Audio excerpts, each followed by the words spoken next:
So in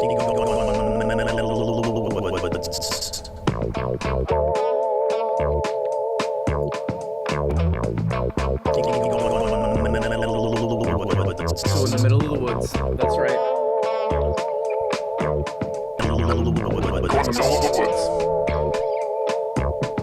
You go in the middle of the woods. Arun Brown? Arun Middle of the woods. Brown? You go in the middle of the woods. Party. Middle of the woods. You go in the middle of the woods. You go in the middle of the woods. Middle of the woods. You go in the middle of the woods. Middle of the woods. Go in the middle of the woods.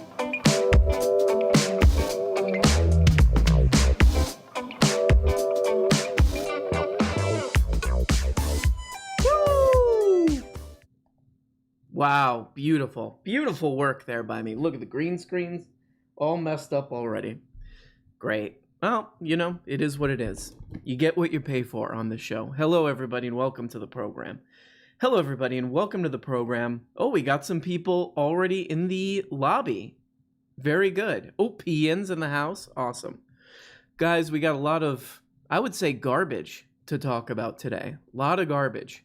But before we get started, guys, if you can't, if you can't, then maybe you should just... You go in the middle of the woods. But if you can, become a patron, okay? Because then you get this whole thing, you get the whole stream, 2 hours, twice a week. You get an audio version. So, you know what I mean? Arun Brown? Guys, we got to get into this. Somebody sent me this. Let's just get into it. Man. The feud continues. I'm in sort of a really like a hot, there's a cold war and a hot war. I think this war has turned hot now with David Paxton. What is his name? Party.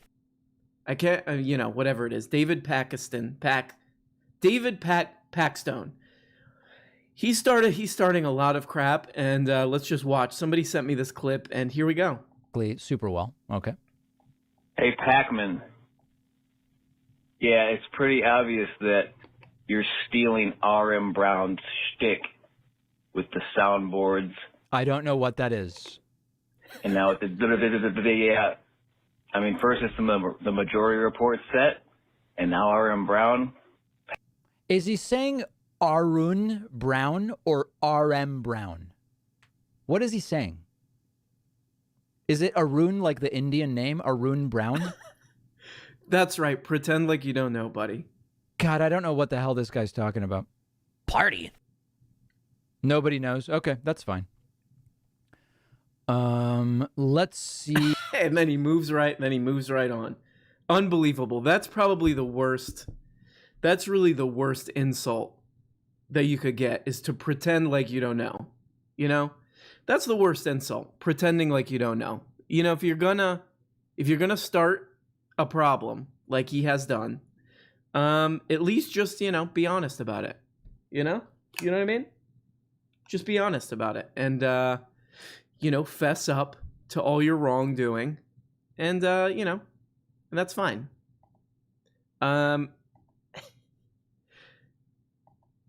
All right, guys. Yeah, I don't know if you saw the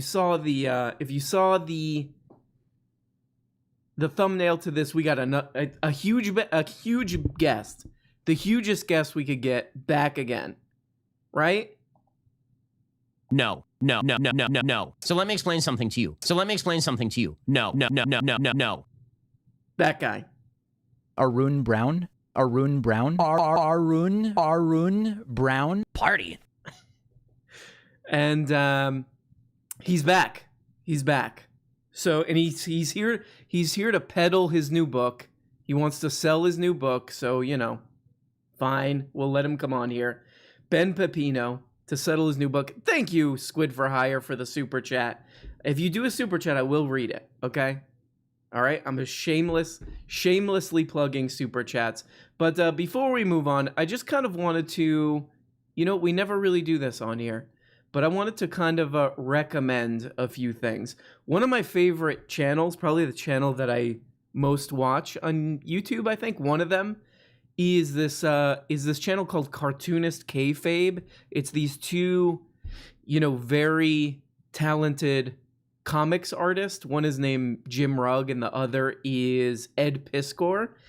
And they have a channel called Cartoonist Kayfabe. And one of the guys they talk about all the time is a guy who I don't know why I slept on for so long, but it's Daniel Clowes, who you might know from Ghost World. And I was like, I gotta, like, you know, they thumb through these comics and I'm like, these are beautiful. I gotta get my hands on them, but they're a little bit hard to get. And I found out, I put a link to this below, but you can actually look in archive.org, that classic site. They have all the Daniel Clowes 8-ball comics in digital form, and you could kind of like flip through like this, and they are truly some of the most beautiful art ever done. So I would, just a little suggestion. Ryan Carroll says he loves Cartoonist Kayfabe. Party. Yeah, it's great. It's one of my favorite channels, and it's kind of like, I like when they do this thing when people just send them a random bag of a random mail bag of comics, and I like when they go through those because it's kind of weird stuff that you've never seen or heard of before.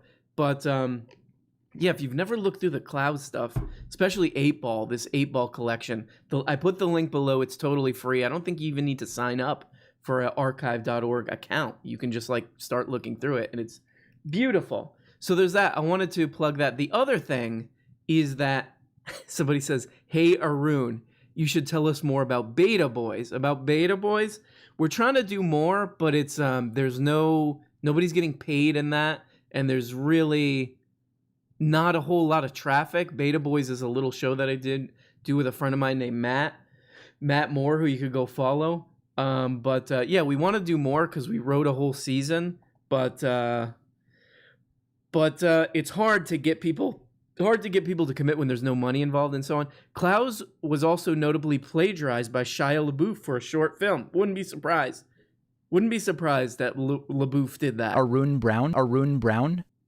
You know what Shia LaBeouf should do now that he did that? You go in the middle of the woods.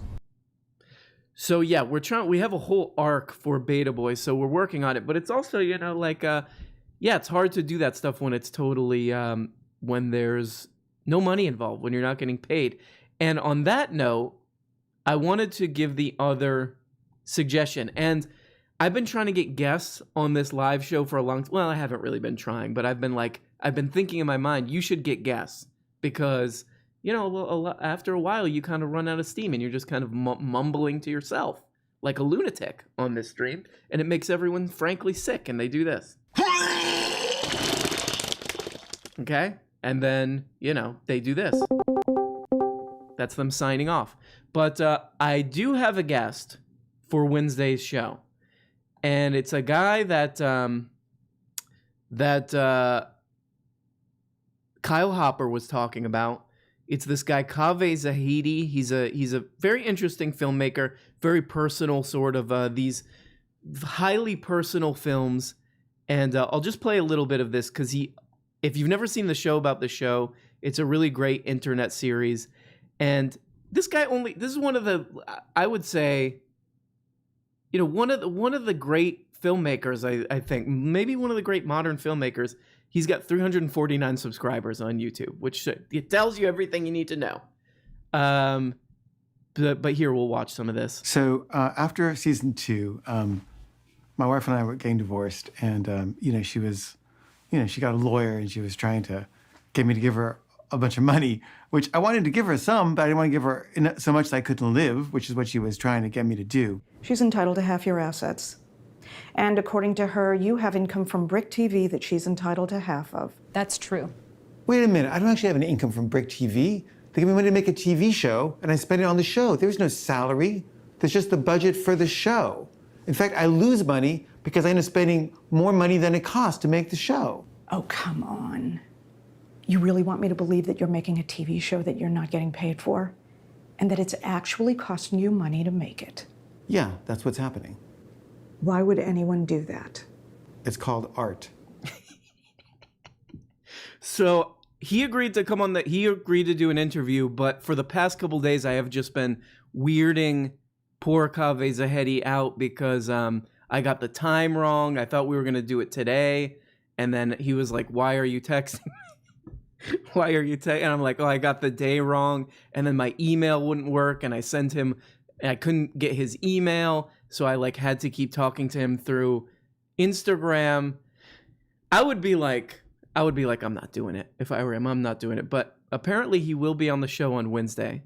And you could go watch his new episode of the show about the show, which is very interesting. Just him like going into the details of his life and like the struggle of making a show. So hopefully I haven't thoroughly weirded him out yet. You know what I mean? You know what I mean? Arun Brown. Arun Brown. Let's take a quick call here. Oh, I know who I want to talk to. Vadim, are you there? Yes, I am. How are you, Mr. Brown? Good. I was thinking about you because I read that Daily Beast article in which you are mentioned. I am, as a matter of fact. A little mention would have been nice. Friend of the show who calls in all the time. No, I'm not. No. I actually, it's weird you say that. I had you in the original. I just ended up cutting a bunch of stuff out, but I think that your part is very important, and you had a big part in this whole thing, especially because I cut that whole part out because it's sort of like. I went on and on about that thing of him kind of faking, doing a fake story about how like immigrants were destroying Sweden, but I ended up cutting it out. But you were kind of vital to that, right? Yeah. Well, first of all, he interviewed me, and we've been in touch. And as a matter of fact, I guess we were trying to touch bases. I couldn't say this on the last show because I couldn't mention that this article was about to drop. But I said that I could get you an interview with someone, and if you want, totally cool if you don't. But if you're down, I could, get you an interview with the actual writer. He's fun to talk to. Lance from the Surfs talked to him yesterday, and it was a really great convo. So a convo is a really douchey word. I apologize for using it. No, I love it. It saves time. It saves time. You know. Okay, all right. That versation stuff is like, oh my god, hours. It's just a little Hollywood to me. But yeah, that's something that can happen. You can message me, and I'd be happy to set that up if you want, or at least get you two in touch, and you guys can talk about it.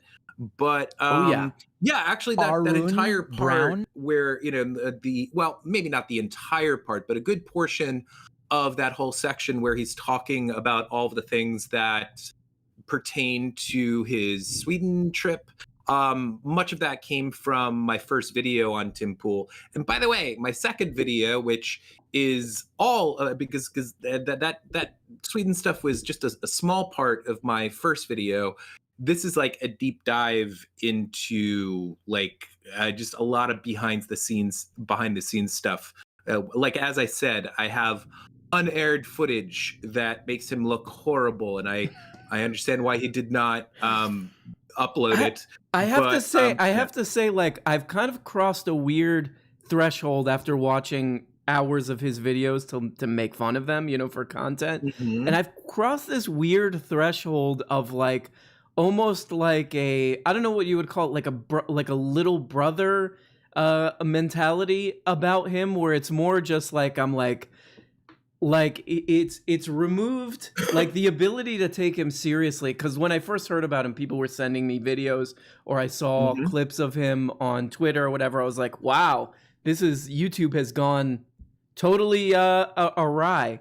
But now I'm just sort of like, I have this weird attitude of him, like who could take this seriously, and I almost view it as like a comedy channel.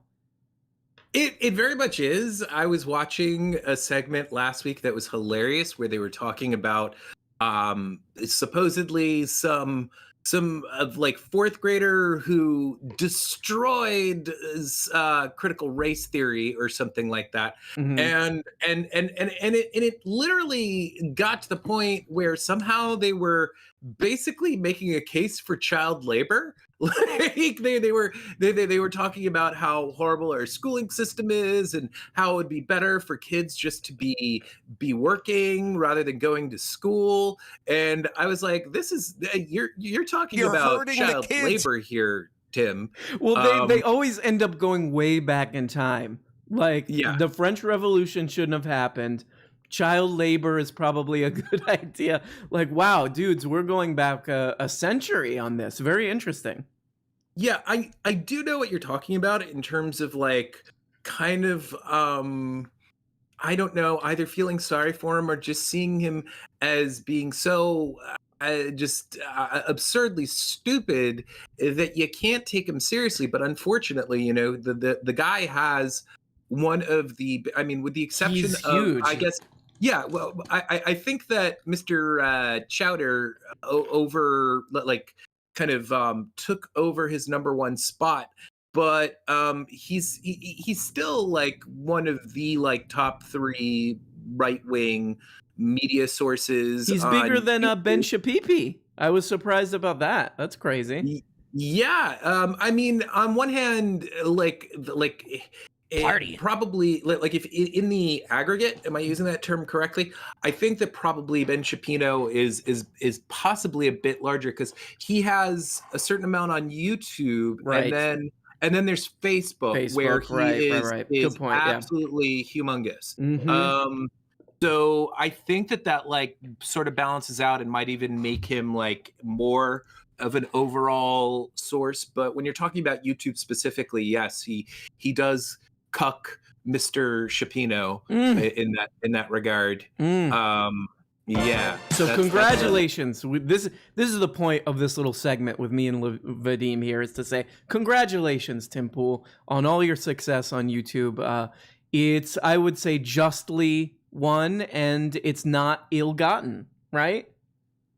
I mean, he does put out a lot does of put out a material, lot, that's true. and if you like kind of measure things from that metric, just if you find that in itself impressive, then sure, you got to give it to him.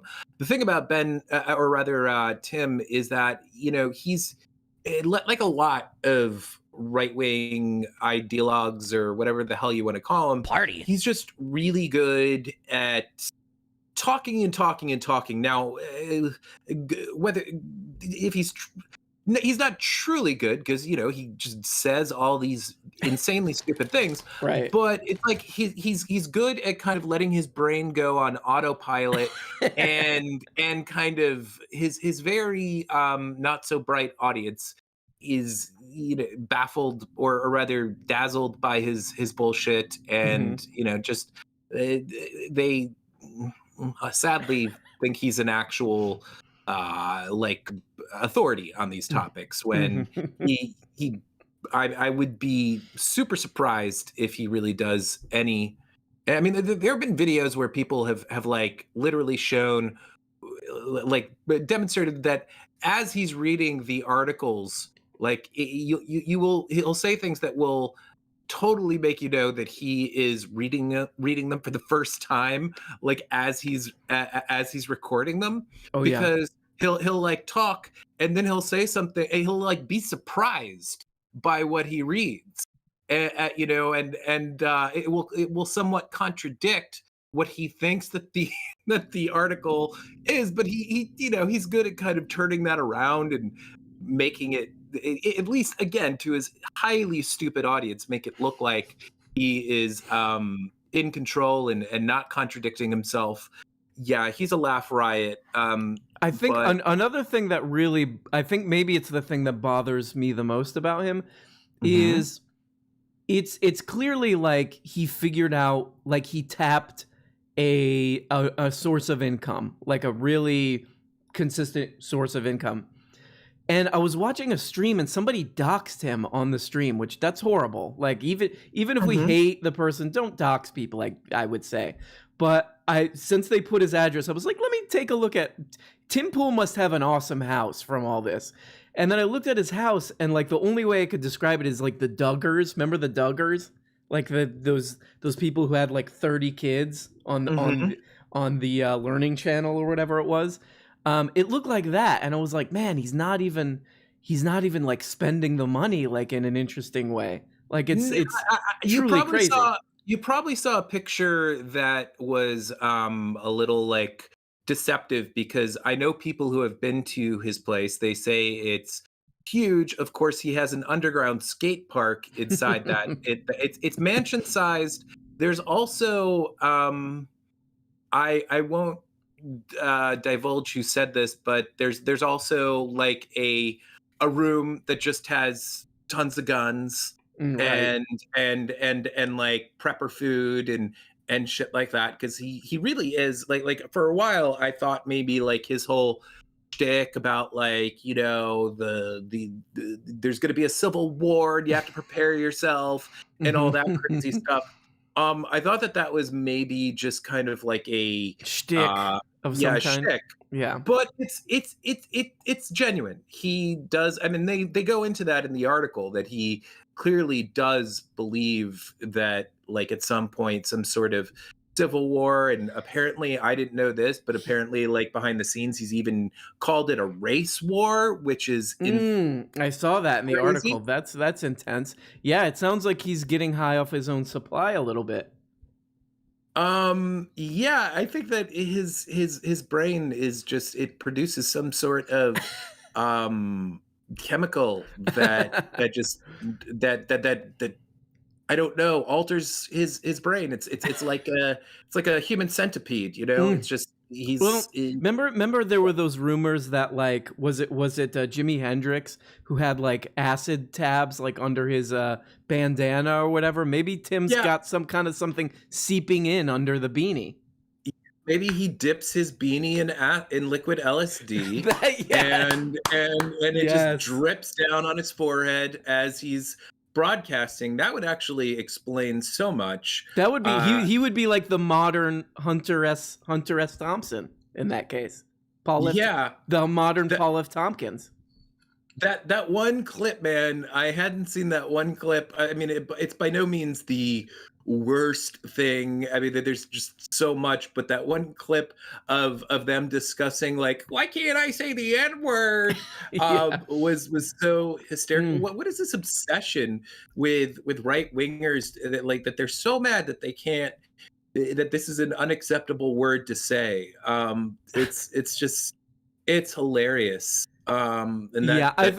It's like, I mean, that whole thing that guy was saying, like, I immediately, my radar went off that he lifted that from that old Louis C.K. bit.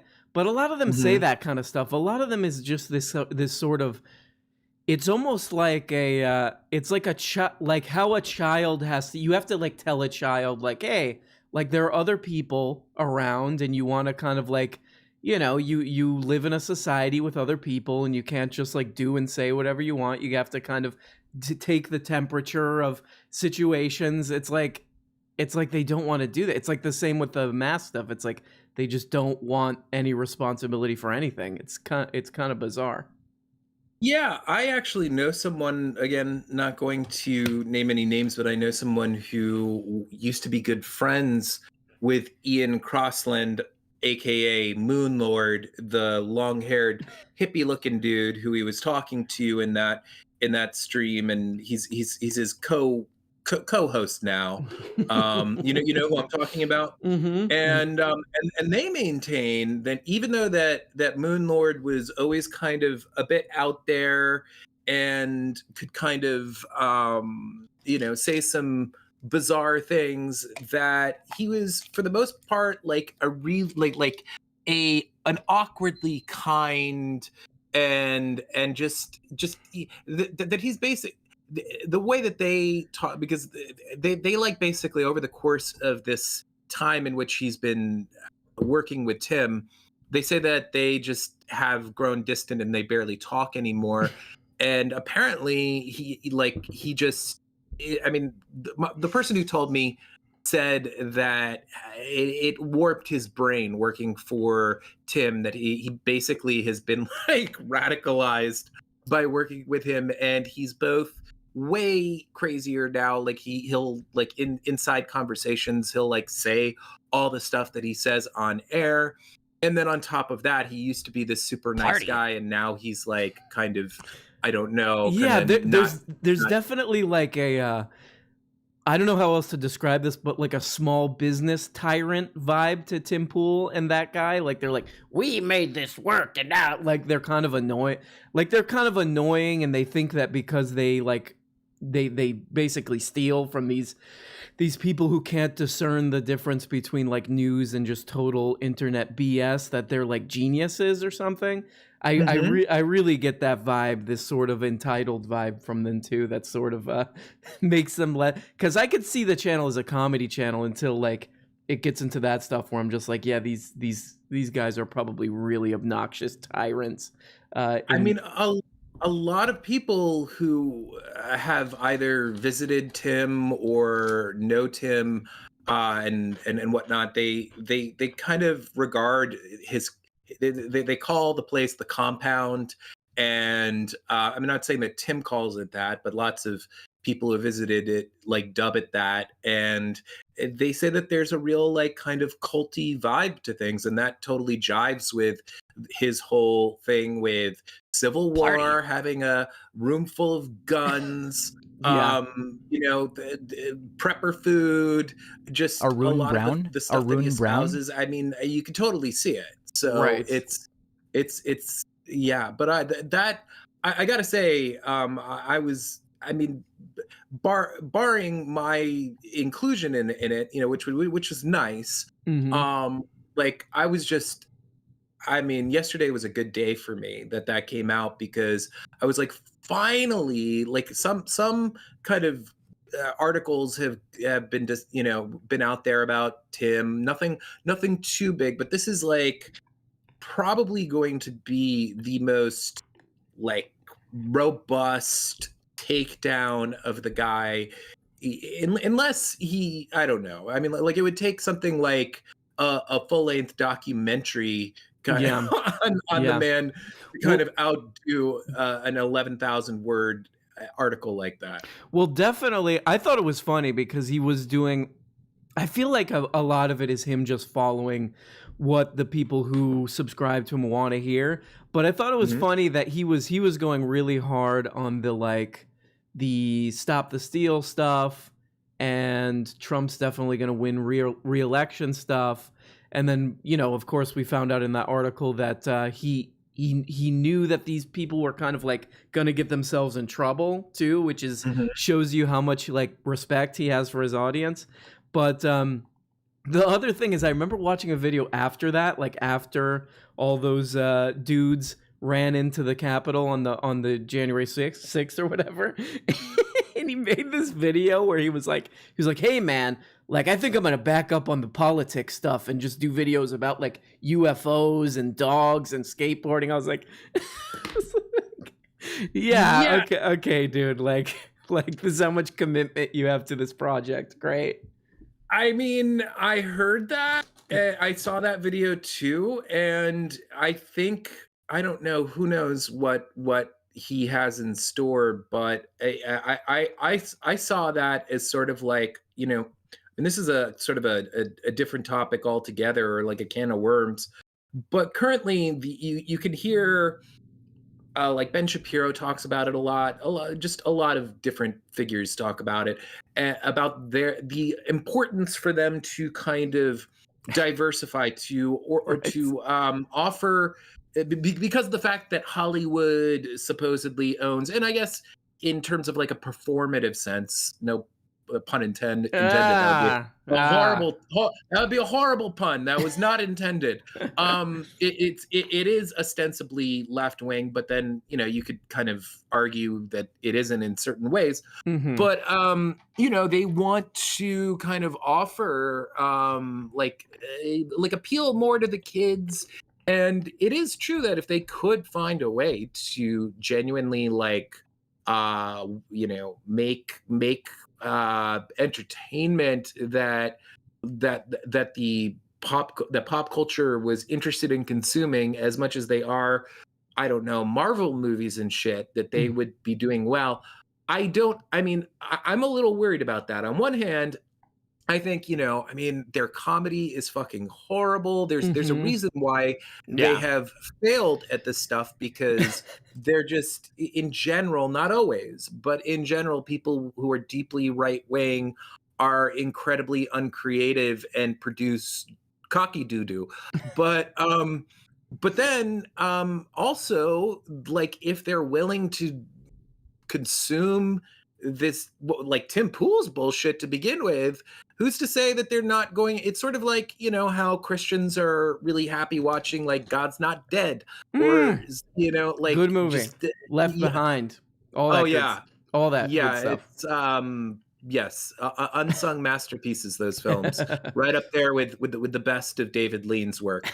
But yeah, dude, like if they could do that, it's kind of a scary prospect. So that's what I think, that to bring it back to Tim Pool, I think that's kind of a bit of what he was kind of trying to think, like, I'd like to kind of diversify my content and make stuff that just like ropes in young people who don't give a fuck about politics, so that they can move to the places where he's talking about politics. And then they can get their hooks in them. I think that's what's up right there. Well, Vadim, I'm gonna flush you for now, but I'll talk to you later. Everybody's saying I'm not wearing pants again.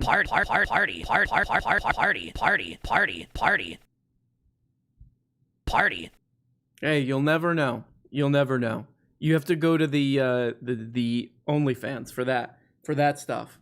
Arun Brown? It's onlyfans.com/ Arun Brown? Arun Brown?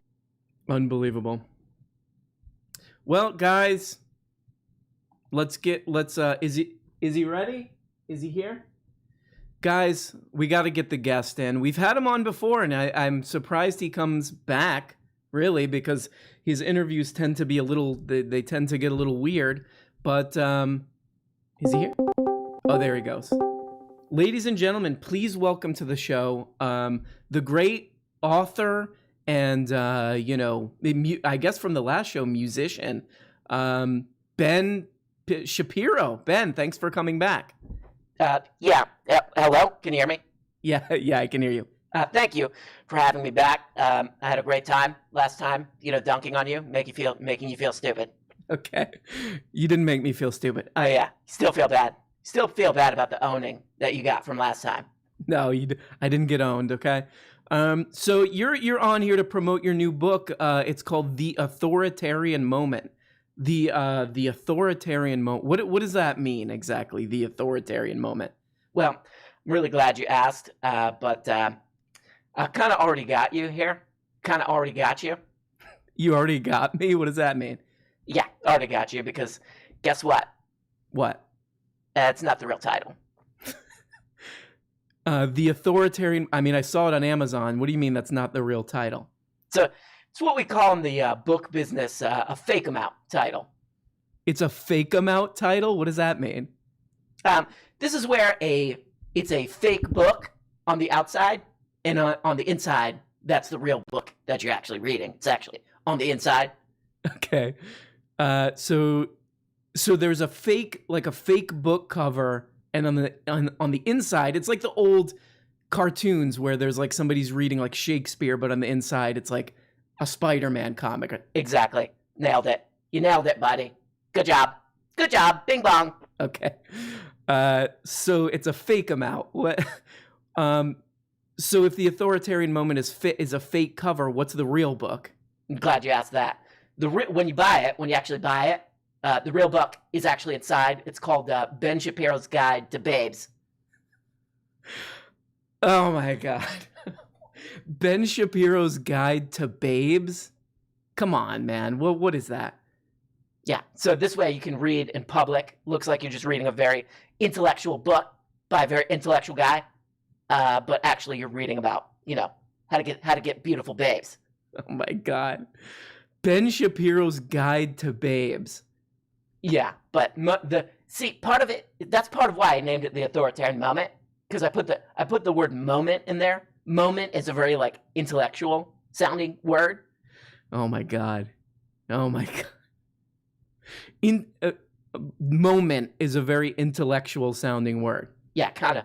That word, using the word moment, is like, wow, this is somebody means business right here. Okay. All right. Your voice is way more like Californian than. Yeah, dude. It's what it is. Yeah, the authoritarian moment. Okay. So inside, so it's a fake amount. Inside, people are reading a book about babes, a Ben Shapiro's Guide to Babes. Exactly. So you wanted this book to sound like intellectual and political, but it's actually just getting babes. Exactly. You got it. Okay? You got it. Okay. So what does this mean, Ben Shapiro's Guide to Babes?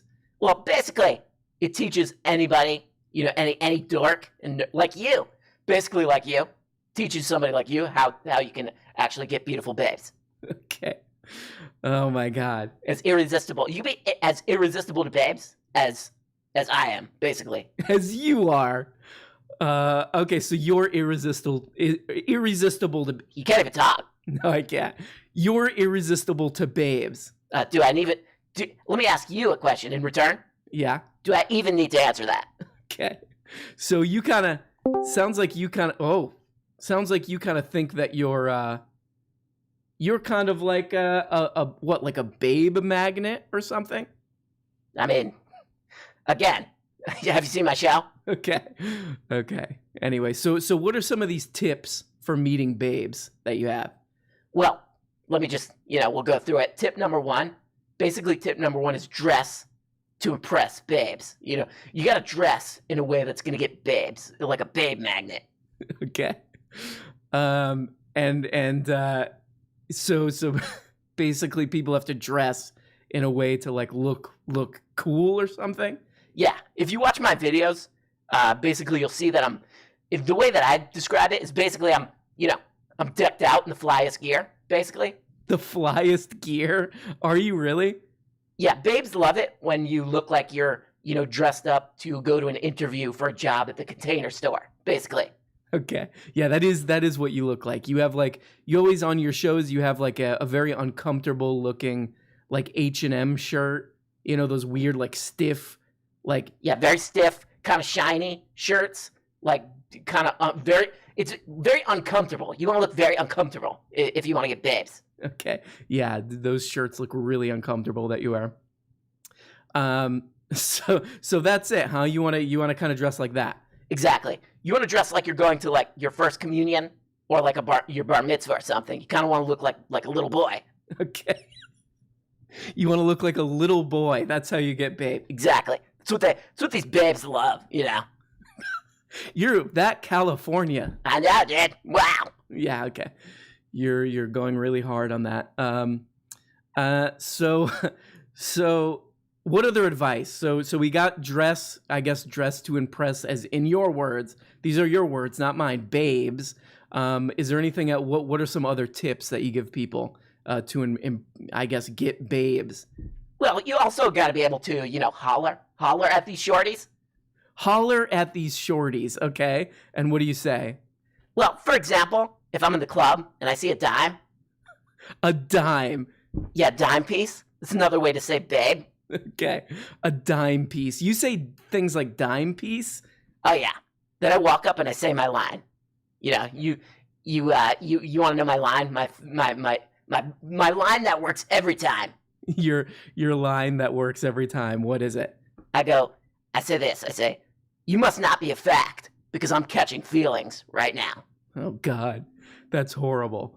You must not be a fact because I'm catching feelings. So you took your stupid catch line, your stupid little catch line that you say all the time, and you twisted it into a pickup line, basically.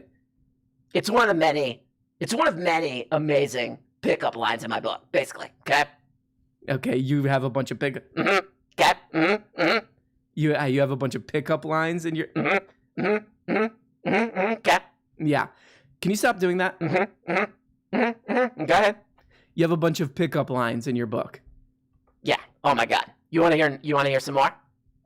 Yeah, I do. Here's another classic. It could use. You could use wherever you're in the club. You could use this. Okay, what is it? You could say, your name must be Candace, because you're owing me your number right now. Oh my God. Wow. I might actually use that. That's pretty good. Thank you. So everybody, please get my book, Ben Shapiro's Guide to Babes. Okay. I wanted to actually ask you one more question. When I was, looking around to come up with this stupid bit, I saw that you wrote a book. It's on Amazon. It's called, and this is not a joke. Okay. Yeah, go ahead. Okay, stop it. You actually wrote a book. This is not a joke. It's called Porn Generation: How Social Liberalism is Corrupting Our Future. Oh yeah, it's another. Just like Authoritarian Moment, it's another fake them out. It's another fake them out title, dude. Okay, so what's the real book called? Ben Shapiro's Guide to Getting Hentai and Worse. What is Ben Shapiro's Guide to Finding Hentai Online and Worse. Ben Shapiro's Guide to Finding Hentai Online and Worse. Yeah, oh my God, yeah. Okay, cool. All right, well, anyway, you know what, Ben Shapiro, actually, I meant to, you're doing this book about babes. Aren't you married? Oh my God. Yeah, did you forget about that? Yeah, did you forget? Yeah, okay. So you forgot that you're married. Oh my God, please don't tell. Can you actually please not tell my wife about this? Okay. You just get out of here, Ben. There he goes. Wow. Another disastrous interview with everybody's favorite YouTuber, everybody's favorite online personality, Ben Pepino. What is it? Ben Shapiro. Man. No. By the way, that book is real. Porn Generation: How Social Liberalism is Corrupting Our Future. I kind of really want to read that book, actually, because I feel like a lot of Ben Shapiro's fans are like younger guys who probably are porn enthusiasts.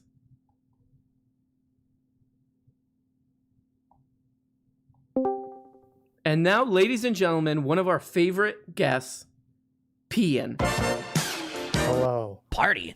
How's it Pian, going? what up, P? I'm doing good. How are you? Pretty good. I'm still kind of recovering from your story from last week where you were talking about you were throwing your dog doo-doo in like a construction site or something, and some guy was like following in a trash can. In the trash can. You were using the trash can. You weren't just sort of you weren't being a public park trash can, yes.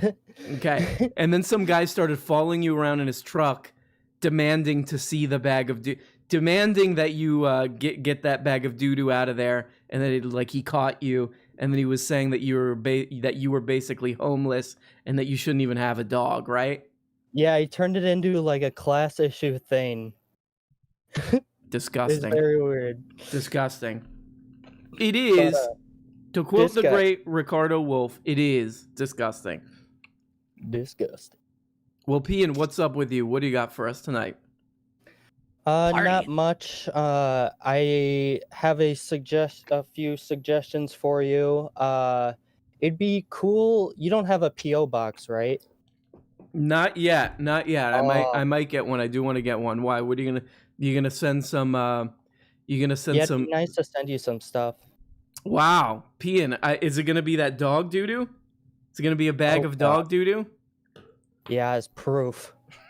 That would be pretty funny. You're like, look, here's the bag. Here's the actual bag from the story. Oh well, I am gonna work on getting a PO box set up. It is like one of the easiest things in the world to do. Yeah, they're kind of expensive, but I think they're worth it. Political views. It gets used a lot. All right, you don't really have to Beat a kid in Walmart to get one. You'll hear that later, buddy. Well, what are you gonna send? What were you gonna send, Pian? I want to send you VHS sleeves that I'm doing. Ooh, what are you working on now? I am working on an RM Brown sleeve. Ooh, oh yeah, that sounds good. What does it Yeah, I have on don't. it? I don't know if I want to Okay, share yeah. my Don't share tell. my screen Don't tell. or no. Don't Don't tell. tell. Don't tell. Keep it a Yeah, secret. I'll keep it a secret. All right. But that'd be cool if I could get that to you somehow. Okay. I'll get a PO box set up. A thing about your puke noise trigger. Mhm. It's funny because like I know that would like get some people who have like really sensitive like reflexes. I don't, but my mom would absolutely love hearing that sound effect Mhm. because like one of her all-time favorite videos is this old E-Bums World video where this guy on the street he's offering this clear plastic bottle with this brown liquid and it's Epicac, and he just goes up to a guy, he's just like, drink this for $100. He's just like, what is it? He's just like, drink it for $100. He's just like, what is it though? He's Oh just my like, god. he's just like, $200 if you drink it. He's just like, yeah, but what is it? He just keeps asking, and then eventually he gets into drinking it, and then the whole like process, he's like, it takes like a couple minutes where he's just like, I don't know, like, what am I supposed to be feeling? It tasted gross. Then he What? just- How high would you go up for that? Somebody comes up with like a murky brown liquid. How far in price would you go up? Probably $1,000. I think I'd do it for 1,000. Yeah, but I mean the fear, like Epicac is okay. Like you throw up, whatever. Throwing up not a big deal. You know, the fear for me would be that this is like a doo-doo cup, right? Yeah, the guy, if he told me it was Epicac, then he's We just got like, a deal, buddy. mystery bottle. Yeah. A mystery bottle. I don't know what price I would ask for. Yeah, we might get up. We might no. we might get up into the you know what, like 5 figures. I think there, right? Yeah, be like, I need my lawyer here. Attila Khan says that he'd do it for $20. $20? Come on, man. Have a little self-respect. Yeah. Anyway, Pian, thank you so much. You're always a good contributor to the show. I'm sorry that some guy was following you around in his truck. You were just trying to throw your dog's doo-doo away. You know, Yeah. That's all you were trying to do. Yeah. Sorry I'm so boring on here. Pian, come on. Things, but you can flush me if you want. All right, I'll talk to you later, Pian. All right, bye. Bye-bye. Sorry I'm so boring on here.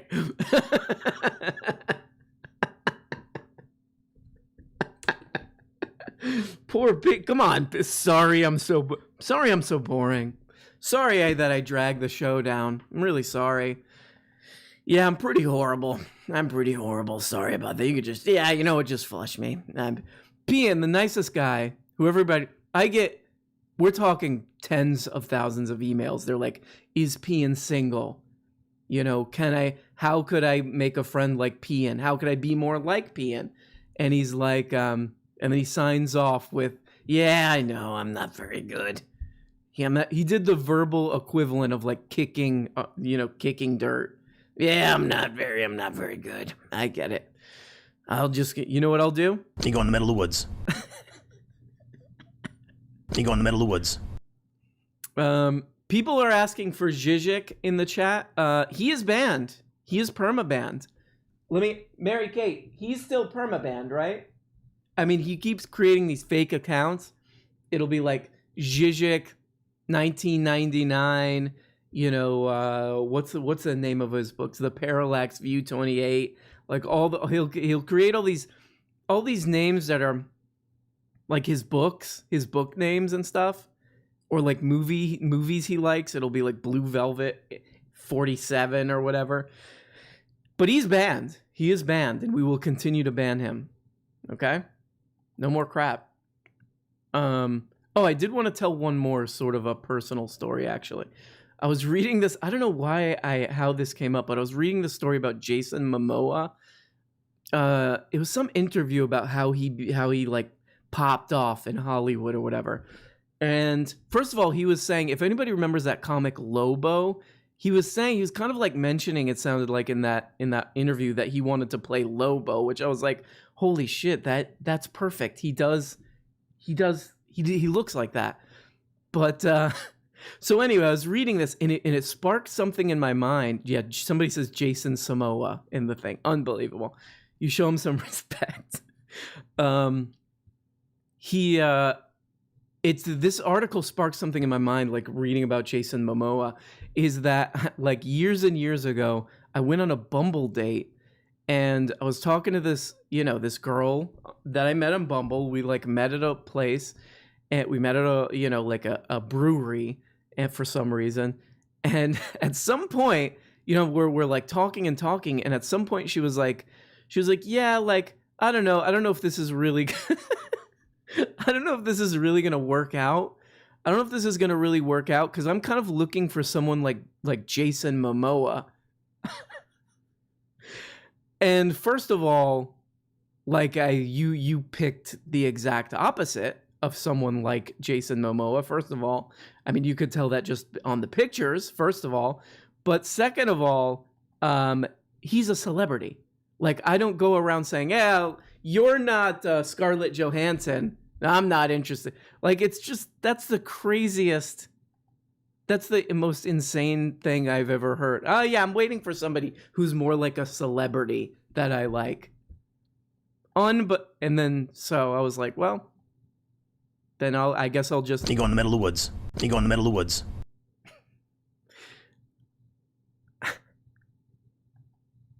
Yeah. Yeah, exactly. So I was just like, I'll just go in the middle of the woods. It was truly, truly bizarre. Like, yeah, I'm just waiting to date like somebody who's like somebody that I saw on TV. Unbelievable. No, again, he's banned. He's banned. Oh my God. Seriously?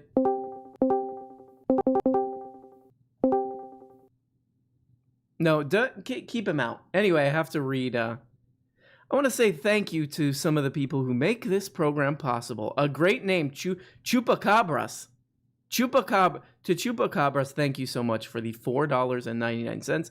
Squid for Hire, as always. Dua says, hi AF, brah. You're high AF, Dua?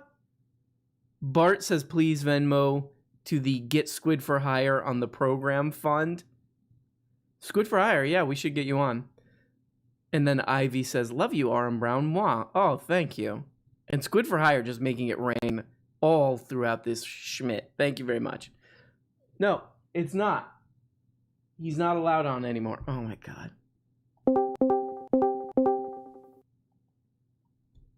Hello? Is it you? Yes, get you. Okay. Great. Slavoy's back. Despite all the times we've tried to ban you because you always derail the show, you're back. Yes, it's me again. Thank you for having me on show. I always love to have a good time on this. What is this crap, by the way? It's a stream. It's like a YouTube stream. I will admit I have no idea what that crap is. Okay. Great. So what's going on with you? What have you been up to, Slavoy? Okay. So, look, every time I come on, we have problem because I am in some kind of jam. I am in some kind of trouble. Yeah, right. You're always in trouble. Every time you come on here, it's you need me to bail you out of some kind of financial problem or something. Well, this time is a little bit different. Why is that? This time is because I am not in, external troubles. This time the troubles are in the psychology of me, Zizek. So you're having psychological trouble? Oh, yes. Oh, goddamn. Yes. You nailed it. Yes. I'm having problems that are internal to my brain. Okay. And do you want to tell us what these problems are? Well, let me ask you a question first. Do you have Max? Do I have Max? Yeah, it's cable channel that comes on Roku and all this crap. Oh, HBO Max. Yes, Max. Do you have this crap? Yes, I have HBO Max. By the way, why does everyone just seem to automatically have Max. I know, yeah. I honestly have no idea how I got HBO Max. I just sort of have it. Am I paying for it? Yes, you're probably on some kind of recurring payment that you cannot remove yourself from. Right. Yeah, I wouldn't be surprised. So part of the origin of your psychological problem that you're having is from HBO Max? Yes, specifically, they have uploaded to Max this program called Space Jam. Space Jam, the new Space Jam with LeBron James. Yes, they have uploaded this jam, and it has caused me some huge problem that I cannot keep myself away from. Okay. What's the problem? What psychological problem did Space Jam cause for you? Well, there is character on this jam that is called Lola Bunny. Are you familiar with this crap? Slavoy, I think I already know kind of where this is going. Yes, this is the problem, because I watched this jam and now I have huge issue because I have huge crush on this Lola Bunny. Okay, you have a huge crush on Lola Bunny from Space Jam on HBO Max now. Oh my God, have you seen this Lola Bunny? This is the true nature of desire, this Lola Bunny. Okay, Slavoy, come on, that's a little... This, because how it works is these guys who create these crazy tunes, they can form pure desire. It is not constrained by reality. So they have created with their tunes pure desire in the form of the Lola Bunny. Okay, so Lola Bunny is pure desire, unrestrained by like reality of like real people. This exactly. And this is recurring problem for me of getting huge falling in love with these tunes. You fall in love with a lot of cartoon characters? Oh goddamn, yes. I think that they should stop making these tunes, because I cannot get any work done for long time with these tunes. Okay. Who are some other toon characters that you think are, what would you say, like attractive or something? Yes, here are a few of these tunes that are, I think, highly erotic. Too erotic in my view. Okay.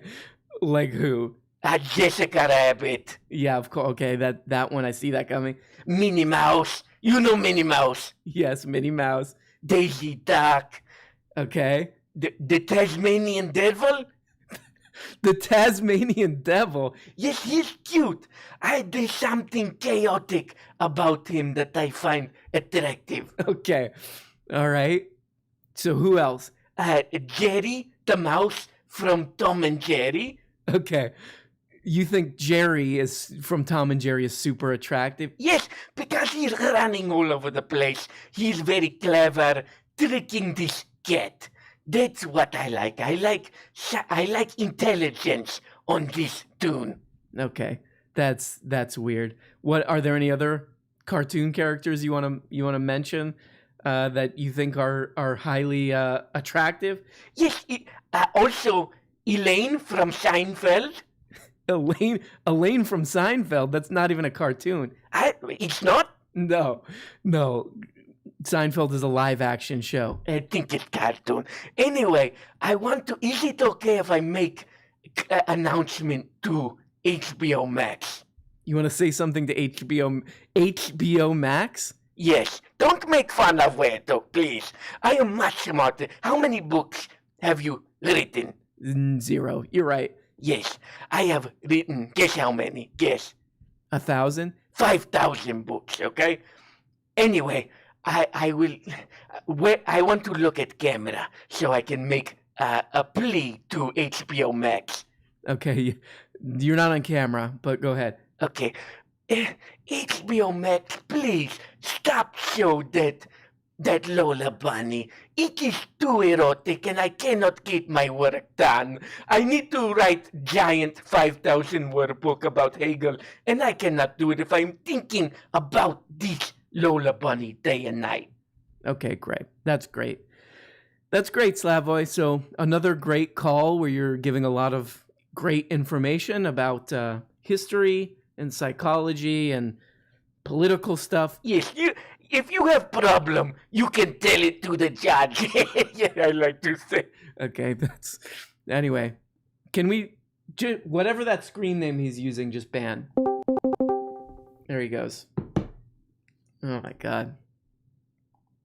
Yeah, I'm surprised he didn't mention any of Sonic the Hedgehog universe. He probably does. He forgot. You know what I mean?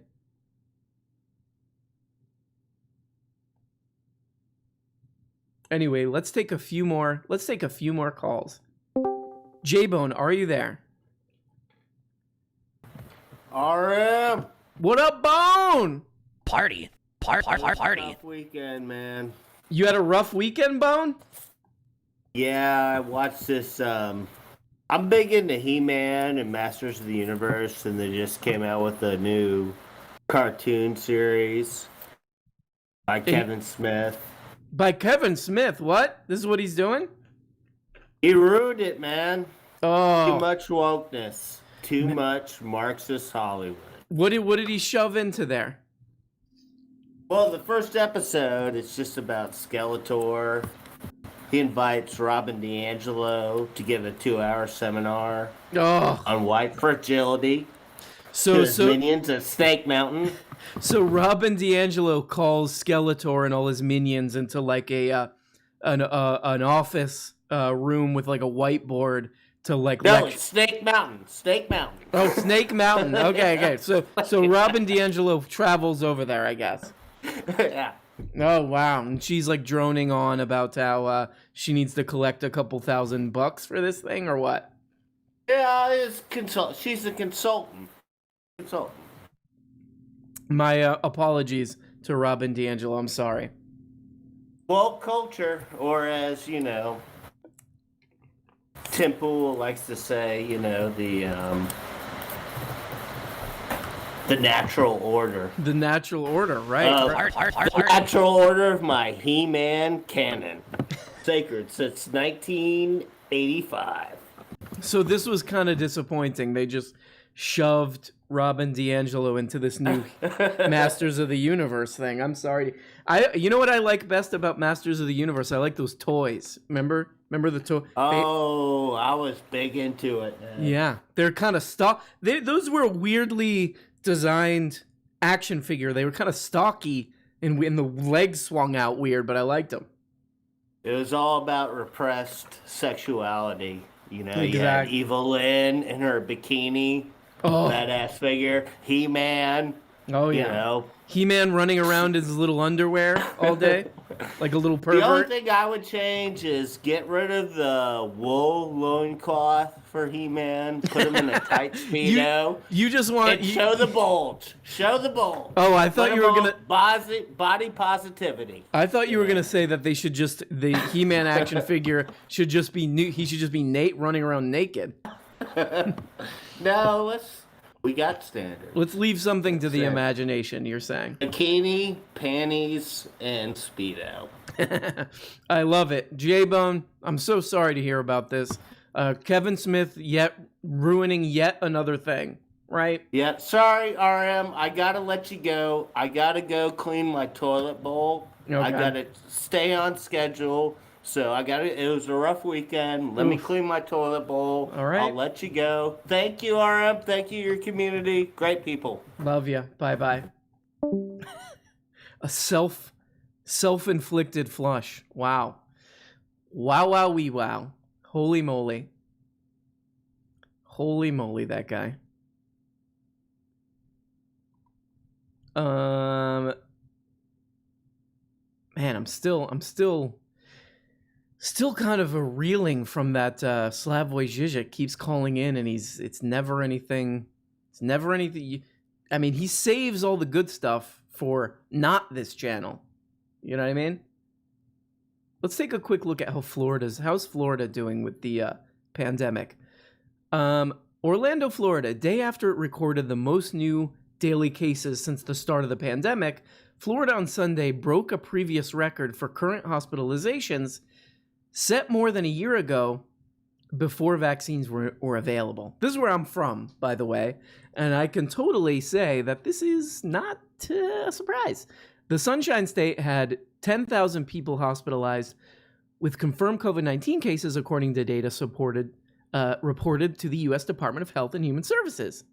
The previous record was from July 23rd, 2020, more than a half year before vaccination started becoming widespread, when Florida had 10,000 hospitalizations, according to the Florida Hospital Association. Florida is now leading the nation in per capita hospitalizations for COVID-19, as hospitals around the state report having to put emergency room visitors in beds and hallways, and others document a noticeable drop in the age of patients. Oh, God. Oh, my God. So, just wanted to check in with my home state, Florida. You're welcome. Doing really well. Doing really well, Florida. Good job. Poor Florida. Poor Florida can't get it together. Ladies and gentlemen, I'd like you to give a warm welcome to one of the mods, one of the people who bans without questioning, bans with total disregard. Mary Kate, welcome to the program. Well, hello. How are you? What up, Mary Kate? It's a really good thing I'm here, because like these guys would just take over your show. You just let all these people take over. Oh God. People do take over. They're just like, hey, I'm going to do my own little bit, right?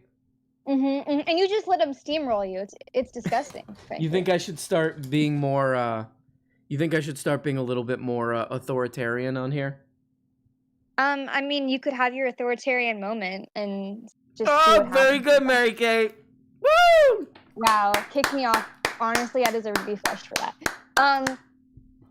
So today's question is, let's be honest, the guys in your Discord, the guys in your chat, they all have a question on their mind that they're too scared to ask you. So I'm just going to ask you for them. What is it? They want to know, what's your hair routine? Because your hair looks fly as hell. It does?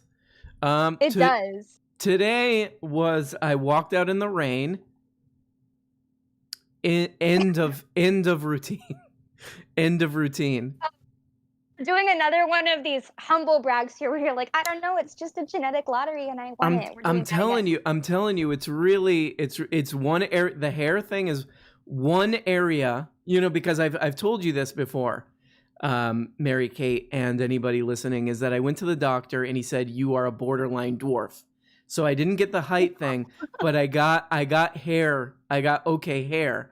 And I rub a bar of soap on it. I'm a slob, but I got lucky. I lucked out.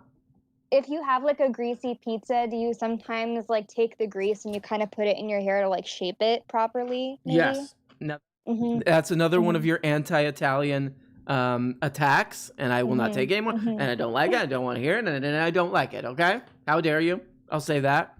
But some people, what was it? I remember, decades ago, there was something where like Catherine Zeta-Jones, they would say, washed her hair with like mud or I can't remember, like eggs or something.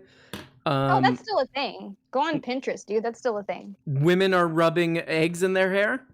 Oh yeah, people still do that. Does it do anything, or is it just like now you have eggy hair? Honestly, I don't know, because that wouldn't be very vegan of me to use eggs in my hair. So I guess I'll never know. Talk about an egghead. That was really good. You're fired. So another question people had. So okay, just to clarify, it looks like he goes out in the rain and he's just saying he won the genetic lottery. Yeah. So you guys, there's nothing you can do. You can't ever get those curls. It's never gonna happen. I'm so sorry. Thank you, Mary Kate. You're making me blush a little bit right now, but I appreciate you. I need it. This is why I keep doing this stream. It's literally just so I'll go on and humble brag for you. Yeah, it's I'm fine. like, keep it coming. Mm-hmm. Party. And speaking of humble brag, okay, somebody else was asking in the chat. I didn't think of any of my own ideas today. I'm just stealing other people's. Oh, okay. When you're doing those character bits and stuff, are you actually making yourself laugh, or are you just like good at acting and like pretending to? Well, this is part of the magic of what I call imagination. It's actually like a workshop that I do. It's called the magic of imagination, where what you really want to do is you want to just give yourself. This is another one of my things that I teach in the classes. You want to give yourself to the moment. You really want to give yourself to the moment. You know what I mean?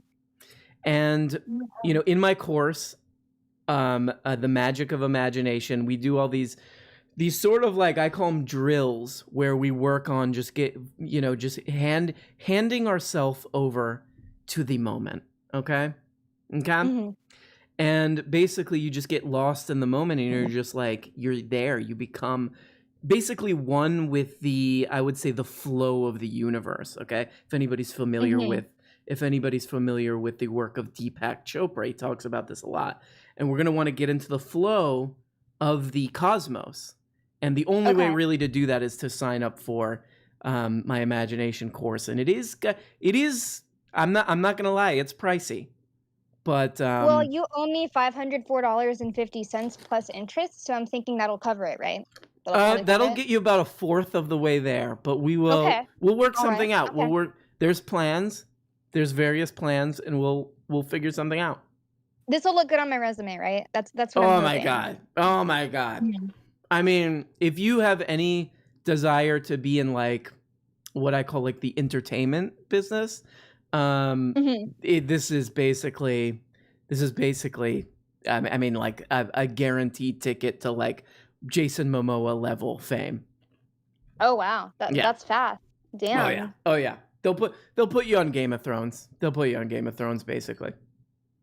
Oh shit. Well, I better, I mean, let's start this quarter. Let's figure this out. Because I really need to figure this out and learn this, get an actual resume. You haven't actually learned performing arts until you've learned them from Reginald Marie Brown. Exactly. Honestly.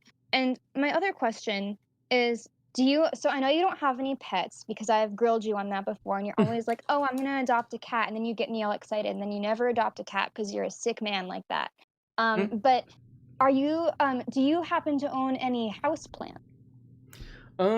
Yeah, I did. I actually, one just died. I had to just throw it away, but yeah, I do. I can take care of some forms of life. Barely. I was gonna say you really strike me as a houseplant killer. Oh yeah.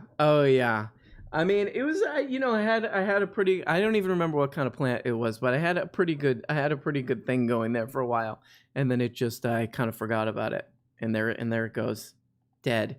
Hope. See, maybe that's the step up. Like if you can take care of a plant, then maybe you're ready for an animal, and if the plant dies, it's like, yeah, come on. You're not ready. I mean, I think the first step is a human child, and you see like, hey, if the human child survives, then you can do the plant, and then if the plant survives, then you can do the pet. Or if you're like, if you're in a really bad marriage and you're like, man, what can fix this, or a bad relationship of any kind, you say, well, now's probably the time to have a kid, so that like they have to stay. First, they have to stay. And then second of all, the kid will hopefully be the glue. Like the kid will kind of patch things up, Exactly. The kid is the padding. It's honestly, that's how it works. And then, maybe, once you have the kid for a while and they survive, you can buy a house plant together if you want to get that serious. Just depends. Those are the steps. Well, Mary Kate, I love it. Everybody go follow Mary Kate. Mary Kate, do you want to plug your Instagram? Go follow Mary Kate on Instagram. Fine, I guess it's Mary MC Kate. If you guys want to follow me and see my pointless pictures, absolutely feel free. I think they're pointed pictures. I think there is a point to them, and we all love to see it. And Mary Kate, I will talk to you later. Bye-bye. Mary Kate. There she is, everybody. There she is. Party. She likes to Party. Where? What does she do when she wants to party? You go in the middle of the woods. Wow, that sounds fun. Let's talk to a few more people. We got, of course, the winner. We did our version of the Bachelorette a couple weeks ago, and we called it the Toilerette. And the winner was a little lady, goes by the name of Chippenstein. Are you there, Chippy? Yes. Chip! Can you hear me? Oh, we got Chip! We got Chip! Sorry, I was talking about, because I wanted to ask you about this. So I'm playing Grand Theft Auto 5 because I'm too cheap to pay for the full price. So they had like an offer, so I just got it after like, I don't know, when did it come out? Like 5-6 years ago, so I'm kind of late to the party. How much did you pay? How much did you have to pay for it? $15, dude. 15 bones? 15. Yeah. So you're going around picking up sex workers in this game. Yeah, I'm actually trying to get one of my characters laid, and it's become a difficulty because I suck at this game. Whatever. The point is, I don't know where to drive to find her. So a big thing with okay, so you just bought this game to try to get sex workers. A big thing that I hear a lot is that video games can affect a relationship. Have you heard this? Oh, yeah, because people play it too much. People play it too much, and then the significant other in this thing is like, hey, pay attention to me. Quit just driving around trying to pick up sex workers in this video game.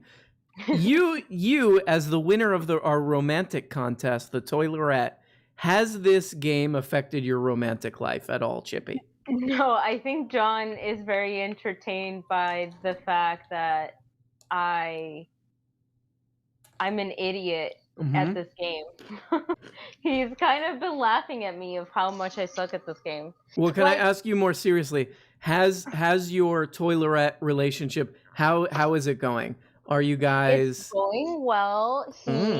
It seems like he might be coming in October because he wants to watch the movie Dune with me, so I'm stoked about that. And I'm trying to like read the book, Dune, the book, just in time before the movie comes out. I'm not doing good. Wait, what movie? Wait, hold on. What movie? Dune. D-U-N-E. Okay, D-O-O-N, Dune. No, D-U-N-E. You're trying to, you and the comedian's real name is John. You and the comedian are gonna go see. You're gonna go see Dune together. Yeah, I'm excited. He's gonna start planning soon. Oh my god! And so yeah, and I also it was kind of funny. I also told my parents because I was like, okay, I obviously have to tell them like this isn't something I can't hide from them. And I told them, and they were like, ooh, so exciting. I was like so scared. Mary Kate was like, I kind of was talking to her about it, but things are good, dude. Let me pause this for a second here to give a shout out. Squid for Hire says, just uproariously laughed at that one. Peeing. Everybody loves. Did you hear Peeing? He was like, nobody likes me. Nobody. I guess I'll just go in the woods. Nobody likes me. Did you hear that? No, I did not. I heard the last part of his convo. He said, I'm sorry I'm so boring on here. I mean, could you think of something more sweet of a guy to say? Yeah, look, Pian, I'm going to tell you something. There's something about those YouTube commentators that, they can be harsh. Yes. But, you do you, boo. You do you. That's all that matters. You do you. Peeing all day. I say peeing forever. Yeah. Sophia Ramos.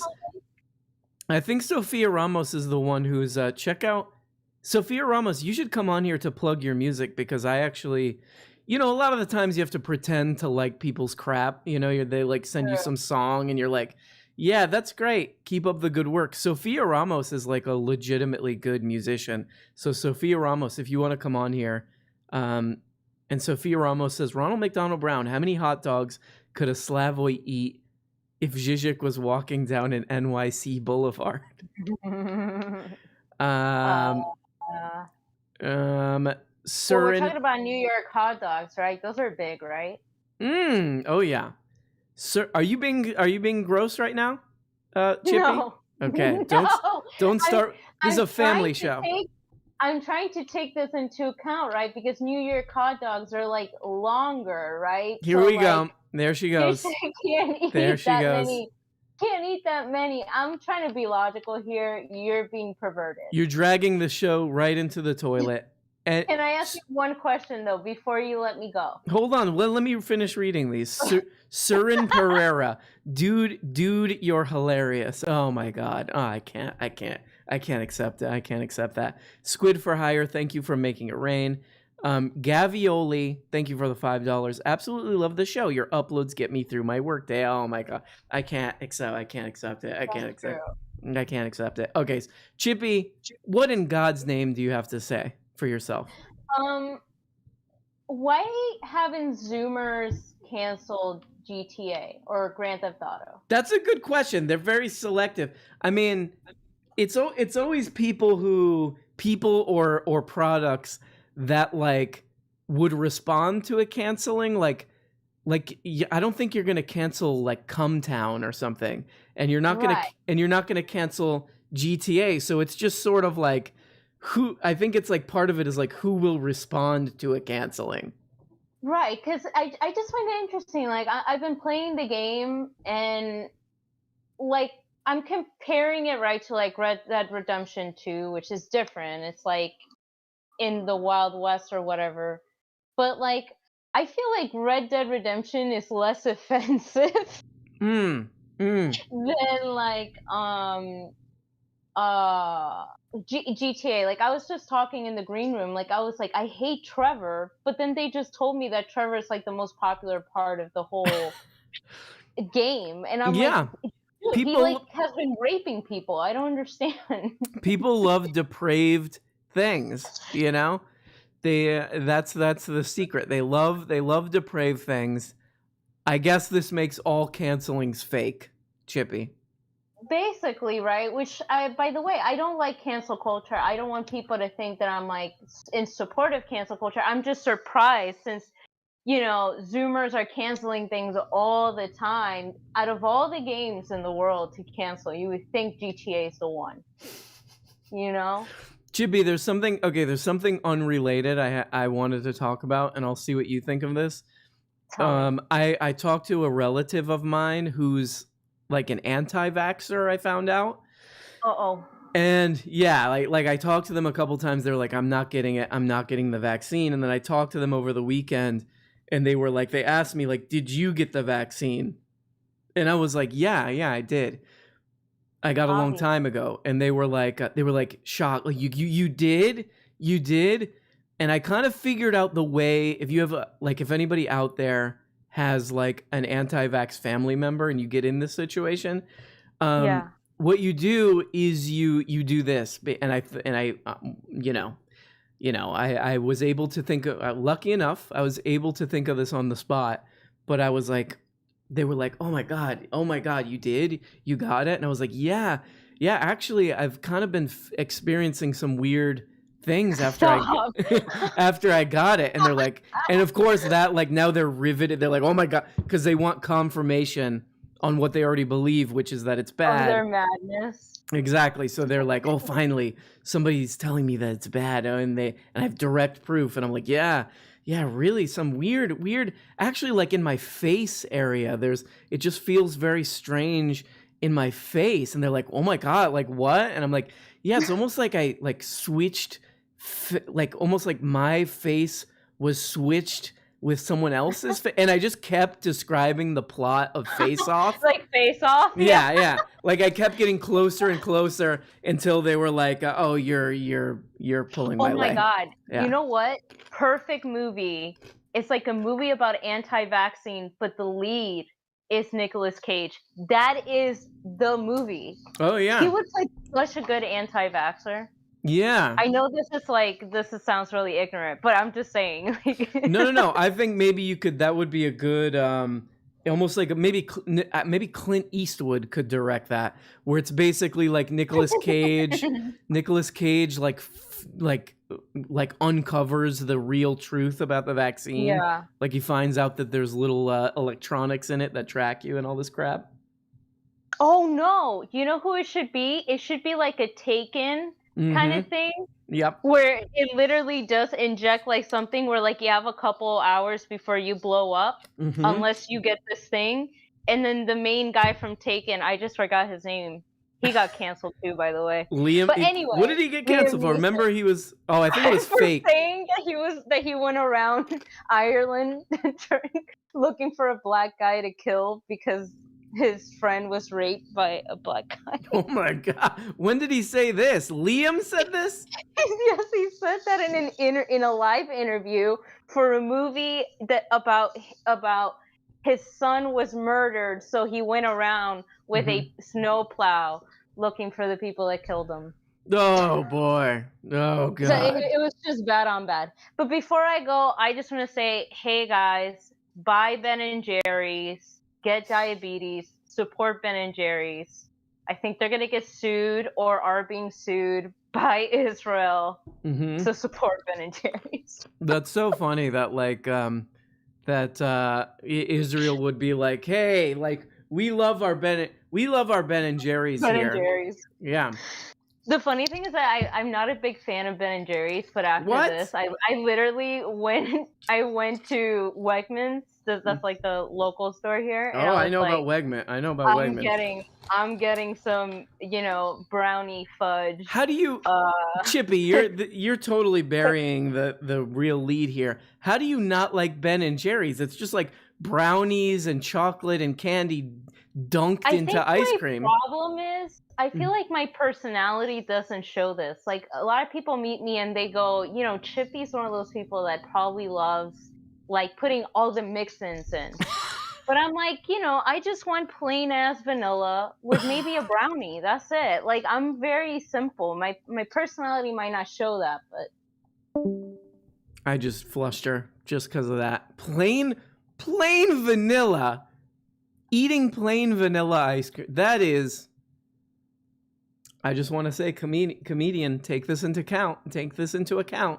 Someone sitting there eating plain vanilla ice cream. I don't know. That's something. I don't know about that. I don't know about that one.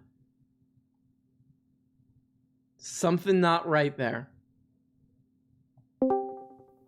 Richard Nixon, but good at football. Do you read me? Do you copy? Richard is out tonight. Richard Nixon, there's always something wrong with your audio. What's going on with your tech problems? It's a voice mod. It's it's the California air, all the wildfires.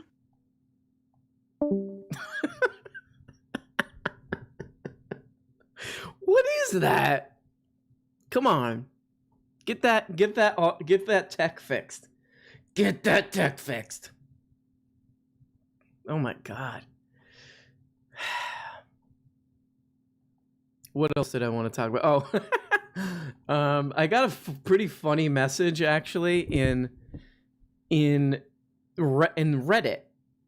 This channel has a Reddit that I did not set up, but I am more than grateful to whoever did. Right? No. So let me explain something to you. No. Denigrating our dude. You can French kiss the guy next to you. EA Sports. In the game. Okay. The samples work. Very good. Somebody sent this message. It says, not the usual content you go for, but complex sneaker shopping videos are the absolute bottom of the barrel consumer culture cringe. I love the idea of this. These videos that people watch like when they're trying to fall asleep. That's the only reason I can come up with that anybody would watch those complex sneaker shopping videos. The host, Joe LaPuma, has absolutely no charisma whatsoever and is horrible at interviews. He's a total man-child. I can't imagine getting this mad at those complex sneaker videos. He's a total man-child and tries so hard to connect with the guests, but it's always uncomfortable. Then you have these rich celebs just spending thousands of dollars on sneakers like it's no big deal. It's just completely absurd content. And then he put a link to Kid Leroy. Like, I think that he was basically saying, like, look, here's an example of the worst excesses of this right crap. here, but not the Supreme. The original colors. I'm talking about the original Yes. joints. So like you said, like the classic ones, like Yeah. the blue and white Yep, ones, yep. like the old whites or the old blacks. These shoes are so iconic to like Yes. Australian culture in general. This really is like this whole show, the complex sneaker shopping thing, could be summarized in like 3 phrases, which is like, yeah, these joints were hot back then. That's one. The other one is I wore these down I wore the soles of these down when I was younger, and I'll buy these. That's pretty much it. The other thing is guys, I know that this is like petty or whatever, but I cannot stand the sneaker language, the sneaker lingo of like, yeah, I copped a pair of these, and oh, that's a good, what is it like? That's a good pickup. Oh yeah, that's a good pickup. I got those new good. I got those new. That's a really good pickup. I got those new pair of Stevos. It's a really good pickup with the color. Oh, those got the colors. Oh, those are the new ones with the colors. Really good pickup. Something about that, I don't know. It's just, I would say mildly annoying. Mildly annoying at worst. Mildly annoying at worst and forgettable at best. But I just like that guy was so pissed off at that. What is his name? Joe LaPuma? Joe LaPuma, like, he's so annoyed, like, he hates, like, he detests the show that people just, like, play in the background or, like, try to fall asleep to. Like, if anybody's, it's sort of like Joe Rogan, if anybody's, like really focusing on this show, like, that's crazy. That's crazy. I will say, though,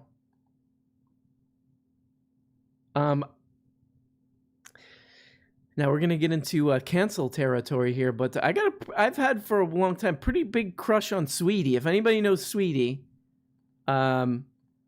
reach out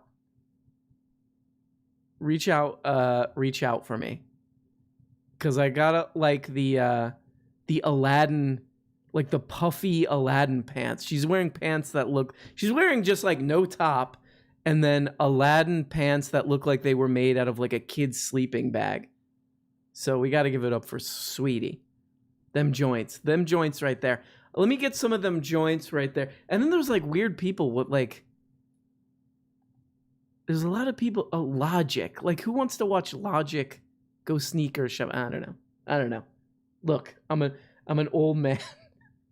I'm clearly an old man now. Lasagna Tube, are you there? Lasagna Yes, Tube? sir. Hey, I'm sorry. Ladies and gentlemen, here he is, now presenting the great Lasagna Tube. Hey, RM, how you doing? How are we this fine evening? How are you? What up? How are you, Lasagna Tube? Doing fine, thanks. I came by. I've had something on my mind. Wanted to see if I could ask some questions. Wanted to see if I could run it by you if I could. Let's hear it. Have you ever heard of the greatest rock and roll band that ever exist by the name of Ween? Ween? You like Ween? You're a big Ween fan? Oh, Pennsylvania's greatest band, let alone the greatest rock band. Henry Rollins himself stated it. Henry Rollins said this, that Ween's the greatest? Yeah, you never see that one? I'll have to... Hold on. Ready? Hold on. You tell me. Ready? Hold on one second. Ready. Ocean man, bring me by the hand. That's Ween, right? To the land. Let's do it. You know what? That song got burnt out because it was in the SpongeBob movie. But I gotta say, that is come on. That's an irresistible song. Just like Slavoj Žižek was talking about, that the Dua Lipa song is Levitation or whatever it's called is irresistible. Ocean Man is also irresistible, right? Hell yeah, man! Hell I mean, yeah. what a joyous song on a perfect album. That's an early one, but just front to back, what a good album the Mollusk is. And does the Mollusk have the song where it's the video had them in those like those Duracell cowboy outfits? No, I think that's off 12 Golden Country Cowboy Greats. Well, it's on YouTube. I did not know this about you, and I did not pick this up. But you're a Ween head. I am. I do enjoy Ween a lot. It's a good music, man. This is really good music. Can you rate the Ween albums for us? If we're, if somebody's out there and like, they're like, I don't know, I never caught on with Ween. What do you tell them to listen to? What order? I think, especially to start, it's either Quebec or the Mollusk, because Quebec, I've heard other people describe, folks more versed than me, that's sort of like the Ween's White Album is Quebec.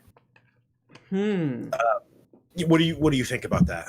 I haven't listened to Ween in a very long time, but I know the Mollusk is one that I was like, yeah, this is, you got to give it up. But you're saying Quebec is their White Album, so that's like if you really wanted to see like all of it on display, you'd go to Quebec. You'd go to Quebec, absolutely. They also, there's a because they have so much content and material, they have a B-sides. It's called Caesar or Kaiser, if you're a Fallout fan. That's just the B-sides from Quebec, and it's fantastic. I mean, it's the material that didn't make it could be top 20 rock, great shit, man. They're great. Yep, I got to give it up for Ween. Somebody says Sarah Bart. Bart in the chat, he says Sarah is the greatest song ever written ever in the history of ever. See, that's what I mean. They have literally amazing songs. What album is Sarah on? That is on, I think that's a later one, and I think it's not on White Pepper. I might be wrong. I'd have to check. Okay. I can't give you 100% sure. I'll Welcome, find it later. Welcome to Ween Talk here on 108.9 The Ween. I'm just kidding. Well, okay. I really haven't listened to Ween in a long time, but I need to get back. Listen to some Ween. Absolutely. One of the best is It's Tried and True. It's a good song, Tried and True. You should check that out. Apparently, Sarah is on a album called Guava. Oh, that's early. That's really That's early. early So stuff. you might, if you like that song, usually the thing about Ween, this is one of the cool things. When you listen to some of the material that's really early, they didn't have either the ability or, the care to make it sound as good as they could. In the later years, they started to go back and revisit some of this material. And I think in the beginning, they kind of just to be, cool or to be avant-garde, they wanted it to kind of sound like trash. They at one point said they wanted to be the worst band to ever keep a major record label. Mm-hmm. Like, I was listening to some older, like, not even like not even like Mellow Gold, but some like older Beck albums, and I was like, it seemed like he was kind of going for a there was a thing, I guess, like maybe around that period with a lot of those people who they wanted it to sound kind of like gritty or something, which I like. I think that's cool. Absolutely, yeah. It's you sort of have to uncover the art and see it for what it is. You know what I mean? You kind of sort of like making it ugly, so that way you have to dig in. I don't know. I don't even know what I'm talking about. But I think I think some people might see what we're talking about. Did you, by the way, in following on, I don't know what I'm talking about. Did you hear poor Pian with his nobody? I don't know. And everybody hates me on this show. Did you hear him kicking dirt I couldn't earlier? believe it. Come on, Pian. Enough with this. This community loves this guy. We come out. Do you see the art that this guy's coming with the VHS? I'm about to buy a beta just so that way I can start my collection. I gotta write that down. I'm gonna buy some Pian work. It's fantastic. because he also keeps asking me to watch this movie, Merry Christmas, Mr. Lawrence, and I keep not watching it. I thought it might be funny for that to be an ongoing bit where I apologize to him every time he comes on. I'm like, I pee and I'll watch it tomorrow, and I never watch it. And then maybe like on the last show when this thing like croaks or they shut it down or whatever, I'll finally watch it. That would be a good bit as the authoritarians are kicking down the door. The cancel culture's closing in. Exactly. Oh, even now people say, they say, you see, this is a good example. Pavement's first album sounds absolutely terrible. Yeah, there was like a thing where they wanted it to sound bad, or they wanted to sound well. How about this? B1000 from Guided by Voices. That album, that's like its whole thing is that it was recorded on a broken Tascam cassette recorder. There was really, we could keep going down the line. Beat Happening sounded very low. It was it's like a lo-fi thing was going on. I mean that kind of was going on for a while. You know what? Like in the 2010s.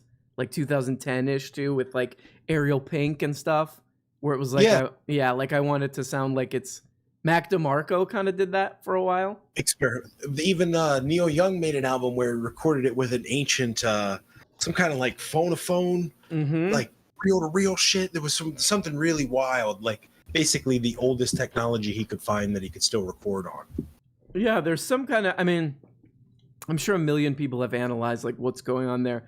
But there's got to be some like desire for like spontaneity in there, or some kind of like, we don't want it to be digitally perfect. We want some weird mistakes in there. It's like that kind of thing, right? That kind of crap. Chasing the analog feel. Like, like some people still even listen to like vinyl. You know what I mean? It just has a different, that grittiness. I don't know. Like I said, it makes you search for the art. You know what I mean? You have to actually go. It puts you on an adventure. You got to put yourself in the car. You got to drive down to Listen Town and have to deal with all this auditory bullshit. You know what I mean? Some say it's a highway and they want to ride it all night long. Some people say, Exactly. Well, Lasagna Tube, I'm going to have not listened to Ween in a long time, and I'm going to give it another shot. And Lasagna Tube, I always love to hear your beautiful velvety voice, and I will talk to you soon. Good to hear from you. Bye-bye. Bye-bye. Bad Religion rigged up an 8-track to record a live album while touring in Europe. That's how you do it.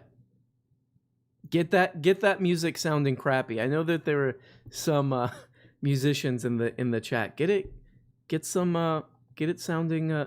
The only thing though is now those this has been going on for like decades, is that those multi-track cassette recorders are really expensive because everybody's like wants to get on that like weird sound. But or you could fake it. There are those like plugins where it's like it like mimics a warped tape and all this stuff, but I don't know how convincing that is. I don't know, come on. That's cheating. You know what I mean? Does anybody know what I mean? No. Those are naughty thoughts. All right. Well, what can I do to fix it? Beat a kid in Walmart. Well, all right. If that's what I got to do. I'll do it. Let's take a couple more Discords and see what up. Drewtopia, are you there? I am. What up, Drew? Hey, how's it going? Hey, thanks for joining the stream. How are you, and what do you have for us on the program tonight? Thank you very much. I'm great, thank you. I hope you're doing well as well. All is well. Tonight, I was going to ask you if you had a vision of utopia for all of us to enjoy, besides just, you said, or your soundboard said, beating a kid at Walmart. Any other ideas to add to that? A vision of Fruitopia, that drink from a couple decades ago, that juice. What juice is that? I've never come across. There was It was definitely not a juice. It was more like a sugar water called Fruitopia. No, I've never. I mean, was there the best flavor? Do you know it? I think they all just tasted like variations of like, you know, different chemically flavored sugar water. But do I have a vision of Utopia? Yeah, like if you were a captain of, Star Trek, like the Starship Enterprise, you were taking the world somewhere. Right. Well, Star Trek was notoriously like post-capitalist, right? Maybe. So we'd have to kind of start there. I would say, everybody. I mean, it seems like we're so far from Utopia that it's almost hard to. But like, I would say everybody having like a very nice place to live. That's basically like a right to life, having a very nice place to live. Like there's those, I always think of like, my brain goes here because it's always like, it's just like, a thing that people talk about when they talk about housing, but they built those giant apartment buildings in Vienna or something like that, where it's like public housing basically, but it's really nice. Something like that, where everybody has a nice place to live. And it's not about money or anything like that. And there's people who maintain it and will help you maintain it. So you're not always worried about paying rent or paying a mortgage. That would be cool. Really good public transportation. Lots of like public like leisure activities like tennis courts and blah blah blah blah blah and public music events outside. I think how does that sound? How am I doing so far? Oh man, that sounds so good. Yeah, I mean, you start at square one, living situations. You made me think of Alan Watts. Like, wouldn't it be nice that if we, were born, we were just like, oh, welcome human, like to our world, not just like, okay, we're going to indoctrinate you into the current mythology of the day and, set you up on this, whatever country you're born into. And, you're going to struggle to survive after we educate you a little bit on what it's like to be a human. Well, you know what? I think there's a lot of this propaganda about how like, well, if people, it was like sort of, a couple months ago when they were like, people don't want to work. People don't want to work. I think people actually do want to work. Like, I've never met anybody who doesn't have some like secret dream that they're obsessed with. Like every restaurant that I've worked at or crappy job, everybody is like a frustrated artist of some kind. Like everybody has something that they want to do. It's just like it's very human. Yeah, exactly. It's very human, and I think people like anybody who's had like some time off, like like a week, after a while, like people get bored very fast. Yeah. Like you need something to do, and my thing about that is that people want to do like the highest level would be people, of course, like after friendships and relationships and all that stuff, you get to some version of art, and not just like fine arts, but like oh, my art is cooking, or I'm start some organization, or I'm like science as an art, like people who push new technology and all that crap. You know what I mean? Yeah, I'm not even opposed to like people seeing business and doing business as an art form, as long as you're passionate about it. Yeah, yeah. Even David Lynch makes that point. He's like, when I go down deep to get ideas, there are ideas for business. Yeah, I think that's a form. Anything that's done for not just like moment to moment survival or out of desperation of like keeping your home or your transportation or whatever, usually becomes some form of like, you're out of, I mean, literally, I think it's like you could even interpret it in that like Eastern, whatever, Eastern way of like, or whatever, like Buddhist way of like you're exiting, or at least you're attempting to exit the cycle of suffering.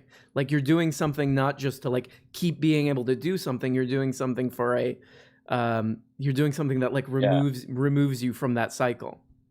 Oh, that's a cool way to look at it. Yeah, like removing yourself from that cycle, because I agree, because I mean, you started in a really cool place, like with housing and stuff. I always start at like Maslow's hierarchy. You've heard of that? Yeah, With just totally. the needs, and like, yeah, if we can achieve the first level of Maslow's hierarchy for like Arun Brown? all humanity, I feel like that's pretty much the realistic utopia. You know, just having housing, food, and we already said shelter, and drink right there, like, and then let people go off from there and, you know, be individuals. But if that shit's taken care of, then we're pretty golden. Yeah, totally. I mean, that does now feel slightly utopian, because what even, I mean, if you think about like Richard Wolff, what he's a Marxist. He's like a you know, one of the most well-known Marxists. Yeah, how did you get him on your show? I was going to ask. That was amazing. I was so hyped to see him on your show. I tricked him. I told him I was Kyle Kalinske, and then he showed up, and I was like, "It's too late, man. You're already here." And then he did it anyway. But yeah, his whole thing is just like, well, look, like, it's not utopian. It's just like, look, let's give people, when they show up to work, like, that they're not totally alienated from the work that they're doing, and that they have some say over like how much, or they'll have some stake in whatever business that they're working at. Like, they're not gonna be you know, they're not gonna be totally like lowballed, you know, and paid as little as possible. Even that, you know, it's like that's seen as utopian, when I don't think it is, you know. It's used when, like, it's seen as utopian when utopia is used as a prerogative, or, you know, that kind of term. Which it mostly is, right? It mostly is, yeah, of course. Like, that's why it's a funny kind of conversation to have, because you can get out of it and just be realistic about it. Like, how do we make the world better? But if you're actually trying to have like a top-down approach, how should everyone behave? Like, then it's you're a crazy person to think everyone could just fall in line with one ideology and that would just fix everything. Right. What are you working on a utopian vision? What's your vision of utopia? Yeah, I mean, I just like to talk about it, so I'm stoked that you've like actually contributed some great ideas and perspectives. But yeah, when I have done my philosophizing about it, it has come down to getting to a point of achieving like that first level of Maslow's hierarchy for people. Yeah. When I talk to my mother about this, she's like, you know, Maslow talks about eating, drinking, shelter, but he never brings up, where are you going to poop? Where are you going to pee? She's like, there's tons of homeless people out there who they can find like these things, but they can't find where to go to the bathroom. Mm-hmm. I mean, that is so. It's funny because that is like, you know, if you go back a couple centuries ago, like you know, that probably was a utopian vision. You know, not being made sick in the streets. With like waste, you know? Yeah, a populist. I actually heard that is still modern day India a little bit. Like, getting toilets into every household is still a thing they have not achieved. Right. Yeah. But I like, in terms of US politics, I got into Andrew Yang, and I was listening to trigger warning, Sam Harris at the time, which I find Sam Harris to be a good guy, but you know, he has some different takes here and there. He's just not good at I don't know, being apologetic. That's his flaw. But they were, you know, he got into universal basic income. They both see a future where AI is doing a lot of the work that humans have done and just kind of leaving us to twiddle our thumbs. And if we keep going down our current path where work is mandatory for survival and to live and to earn a wage, then people will end up not being able to get those basic levels of Maslow's hierarchy, from their normal lives. So we do need to change something in order to avoid that. That's a good point. Like, that's the real question, right? Is like, what? I mean, forget like whatever economics as a like a area of study or whatever. It's more basic. It's like I think we kind of have to ask, like, how do we get more people higher up? It's more basic. Like when you're born, it's at least easier to like work up that hierarchy of needs to like, what's the top? Self-actualization or whatever. That would be more like artistic stuff and all that. Mhm. Like, yeah. How do we get like that stuff? That kind of talk is like absent from politics and all this stuff. Is like, how do we get everybody, as many as possible, higher up the pyramid? Yeah. It's at least like a good question to ask. But Drewtopia, thank you so much. I think you brought an interesting look. Did I stumble all over this and not give a great answer? Sure, but we gave it a try. And Drewtopia, I love you, and I'll talk to you later. Love you too. Bye-bye. Thank- Oh my God, he was mid something. He was midsummer. Yang in a bodega was peak something. Is there something about Yang in a bodingle? Yang is doing some New York. He's doing some new. Oh, this was when he was running. I'm in a bodingle. I could see him doing something like that. I could see that kind of. I could see Yang up to that kind of stuff. Well, look, guys, the last thing I want to ask, does anybody else have feelings for Saweetie? You know? Let's watch Paxton again. Before we go.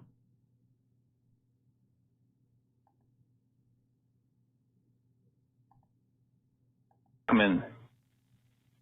Yeah, it's pretty obvious that you're stealing R.M. Brown's shtick. Arun with the Brown? soundboards. I don't know what that is. And now with the I mean, first it's the majority report set, and now R.M. Brown. He's a thief. Is he saying Arun Brown or R.M. Brown? What is he saying? Is it unbelievable? Pretending he doesn't know. Sick guy with a lot of problems. Let's say thank you to some people. Hold on. Squid for Hire, thank you. Nathan Nelson, thank you for the 10 bones. He says, you a funny guy. You a funny guy. Real funny guy. That's sort of like, it's kind of menacing. Real funny guy, this guy.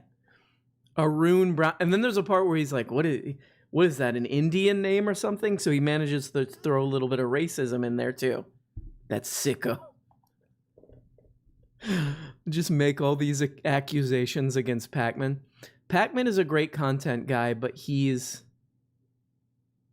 Oh, man. But he's one of the biggest D-bags ever. Jeff Arnold, is he? I mean, he's clearly like a huge YouTuber. I don't really watch a whole lot of his stuff, but he's a huge YouTuber. And what I think is funny about him is that he's got this sort of like disgusted thing that's kind of funny. like he kind of likes being disgusted by some of these people and like like on his podcast, he'll just have some of these moments where he's just like he's just like, I can't, like, these people are so disgusting. I can't. He gives me, Ian Camp says David Pac-Man gives me Patrick Bateman vibes. Look, he's clearly a nice guy. I wouldn't go that he's like a secret murderer. I would guess that he's kind of like, if you walked into his house, it would be perfectly clean and nothing would be out of order. Maybe in that sense, he's He's Patrick Bateman. Cece says, what happened with Sweetie? We were just watching a Sweetie video of her at the Complex shoe buying thing. And I wanted to see if anybody else had some kind of a crush on Sweetie. But anyway, and thank you, Shenanigans, for the $5, saying I'm funny looking. As always, you're right. Arun Brown. Party. Arun Brown. You go in the middle of the woods. Well, guys, another show in the books. Yeah, Sweetie is. I mean, you know, what can we say about Sweetie that hasn't already been said? Good rapper too.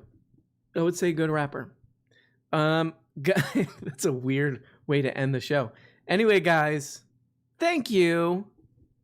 Thank you for joining. And hopefully we'll have an interesting guest on the next show. See you Wednesday.